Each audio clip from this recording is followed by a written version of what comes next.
você ora, você trabalha, você é uma boa pessoa. Mesmo assim, o dinheiro nunca sobra. Isso não é falta de fé, mas também não é azar. Existe uma verdade silenciosa que quase ninguém tem coragem de dizer, e ela está travando a vida financeira de pessoas boas, fiéis e cansadas. Este vídeo não é contra Deus, não é contra a Bíblia e não é contra a fé. É um alerta, um daqueles que doem, porque revelam o que sempre esteve diante dos olhos, mas foi ignorado. A Bíblia nunca prometeu prosperidade automática para quem tem bom coração.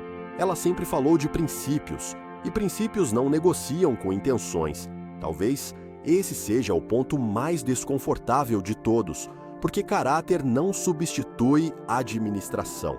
Fé não anula responsabilidade, e boas intenções não cancelam consequências. Muita gente confunde bondade com preparo, confunde fé com isenção de disciplina, confunde oração com estratégia e paga um preço alto por isso. Trabalha duro, cansa o corpo, entrega o melhor de si, mas vive apagando incêndios financeiros, não porque Deus falhou, mas porque princípios foram quebrados, mesmo sem perceber. A Bíblia é clara quando diz que tudo o que o homem semear, isso também colherá. Não diz se for uma boa pessoa, não diz se tiver fé, diz o que semear. Semeadura não respeita caráter, respeita padrão. É por isso que pessoas más prosperam e pessoas boas travam, porque prosperidade não responde à moral, responde à administração. Salomão, o homem mais sábio da Bíblia, nunca romantizou o esforço cego. Ele falou de diligência, de domínio próprio, de planejamento, de visão. Ele nunca disse que trabalhar muito era suficiente.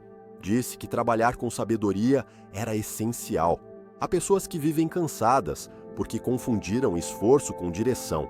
Trabalham muito, mas trabalham errado, e a Bíblia nunca premiou desorganização. Existe um erro silencioso que trava pessoas boas, achar que Deus vai corrigir o que elas se recusam a organizar. A fé foi dada para sustentar decisões, não para substituir decisões. Quando alguém diz Deus vai prover, mas não controla gastos, não planeja, não aprende, não muda padrões, isso não é fé, é transferência de responsabilidade, e Deus não honra fuga de responsabilidade. A parábola dos talentos deixa isso claro de forma quase cruel.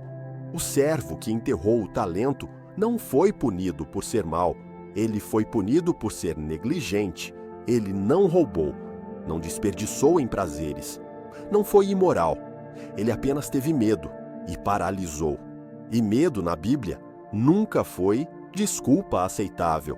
O talento enterrado representa tudo aquilo que poderia gerar crescimento, mas foi paralisado por insegurança, comodismo ou crenças erradas. Muita gente enterra salário, enterra oportunidades, enterra tempo, enterra inteligência e depois chama isso de humildade, mas a Bíblia chama de irresponsabilidade. Deus não tira o talento de quem erra tentando multiplicar. Ele tira de quem não faz nada com o que recebeu. Isso deveria causar silêncio, porque talvez o problema não seja falta de recurso, mas medo de lidar com ele. A psicologia comportamental confirma algo que a Bíblia já dizia há milênios. Pessoas não quebram financeiramente por falta de renda, quebram por padrões mentais repetitivos, impulso, medo, desorganização, autossabotagem, um ciclo invisível, ganha, gasta, se arrepende, promete mudar, repete e chama isso de vida. O impulso oferece prazer imediato, o medo impede planejamento de longo prazo. A desorganização cria caos, a autossabotagem mantém a identidade de escassez, e tudo isso acontece dentro de pessoas boas, porque bondade não cura padrão mental. Você pode amar a Deus, e ainda assim ser impulsivo, pode ter caráter, e ainda assim ser desorganizado, pode ser fiel, e ainda assim gastar mais do que ganha. A Bíblia nunca disse que o justo não enfrenta a escassez. Ela diz que o sábio administra melhor o que tem. Existe uma diferença profunda entre confiar em Deus e testar Deus. Confiar é agir com responsabilidade, sabendo que Ele sustenta o processo. Testar é ignorar princípios esperando que Ele conserte depois. E Deus não quebra princípios nem para quem ora bonito. Salomão diz que os planos bem elaborados levam à fartura. Não diz que orações desorganizadas levam à fartura. Planejamento não é falta de fé, é prova de maturidade. Outro erro comum: confundir generosidade com descontrole. Há pessoas que ajudam todo mundo, menos a própria casa. Doam sem critério, ajudam por culpa, salvam outros enquanto afundam. Isso não é amor, é necessidade de aprovação. E a Bíblia ensina que quem não cuida dos seus é pior do que o descrente. Generosidade sem limite é irresponsabilidade, travestida de virtude. Deus ama quem dá com alegria, mas nunca pediu que alguém desse o que não tem. Quando bondade vira autossabotagem, ela deixa de ser virtude e vira fuga. Outro ponto que ninguém gosta de ouvir: trabalhar duro não garante prosperidade. Se garantisse, pedreiro rico seria a regra. Empreendedor falido não existiria. Esforço sem inteligência apenas cansa. Prosperidade é construção, e toda construção exige fundamento. Princípios são esse fundamento, e princípios não se adaptam à sua história. Eles exigem adaptação sua. Não existe atalho espiritual para a maturidade financeira. Existe aprendizado, existe correção, existe desconforto e existe humildade para admitir: eu nunca aprendi a lidar com dinheiro. A maioria nunca aprendeu, só repetiu o que viu. Pais endividados geram filhos esforçados, mas desorganizados.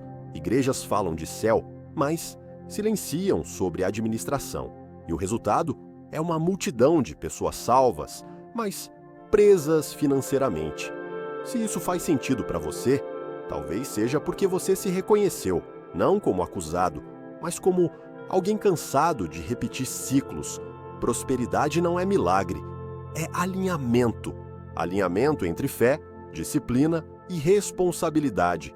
Deus não prospera desorganização, não abençoa impulsividade, não recompensa negligência. Ele honra princípios, e princípios exigem decisão diária. Talvez a pergunta não seja: por que Deus ainda não me prosperou? Mas sim: que princípio eu continuo quebrando? E chamando de fé, silêncio também é resposta. E talvez o ponto mais difícil de aceitar seja este: ninguém muda de vida financeira enquanto insiste em proteger a própria identidade de vítima. Enquanto a culpa for do governo, do patrão, da família, do sistema ou até do tempo de Deus, nada muda. Porque prosperidade começa no momento em que a pessoa assume: eu participei da construção da minha escassez. Isso não é condenação, é libertação.